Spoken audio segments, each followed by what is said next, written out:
In addition to the usual elections, the November 2nd Midland County General Election sample ballot lists 3 propositions. Proposition 1 is a proposal to confirm the creation of the Midland County Freshwater Supply District, which county commissioners established in late 2009.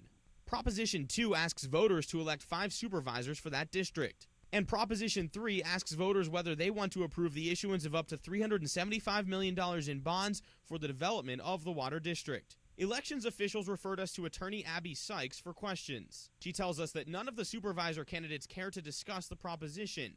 In a phone conversation, Richard Oldham said he was not aware the issue was even on the ballot, yet he's listed as a supervisor candidate.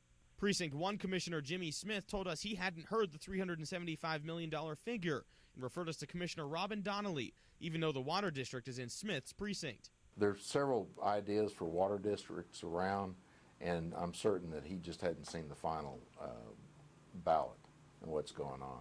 Donnelly says the bond money would pay for a pipeline transporting water from Fort Stockton to Midland. According to Donnelly, the propositions only affect people who live in one 20-acre section of Precinct 1, which sits here, just south of Highway 191 and west of FM 1788.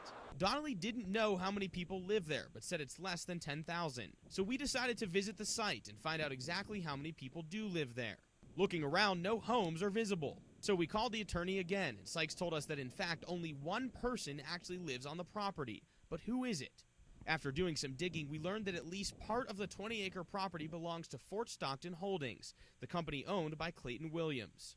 If Williams owns the property, who lives there? Ms. Sykes says one person lives in a trailer on the property at this time and is the lone person living on those acres and registered to vote. That means whoever this person is has plenty of power. They can walk into the ballot box November 2nd and decide whether the Midland County Water District is established, decide who will oversee it, and decide whether to fund the project by issuing up to $375 million in bonds. This is CBS 7 News at 10, your eye on West Texas. So we were just shocked whenever we found out that 4 people had inadvertently got the incorrect ballot. Elections officials explain why the $375 million water district election was voted down by 4 mysterious votes, and we're explaining what comes next. Questions still remain tonight in Midland County, where the water district propositions were voted down after 4 extra votes were counted. CBS 7's Beau Berman has been investigating what happened all day. He joins us now to explain the results. Beau? Well, Tatum, there was plenty of confusion last night when early voting numbers revealed 4 unexplained votes. Election administrators were just as surprised as everyone else, and until this afternoon were unable to offer any explanation as to what happened.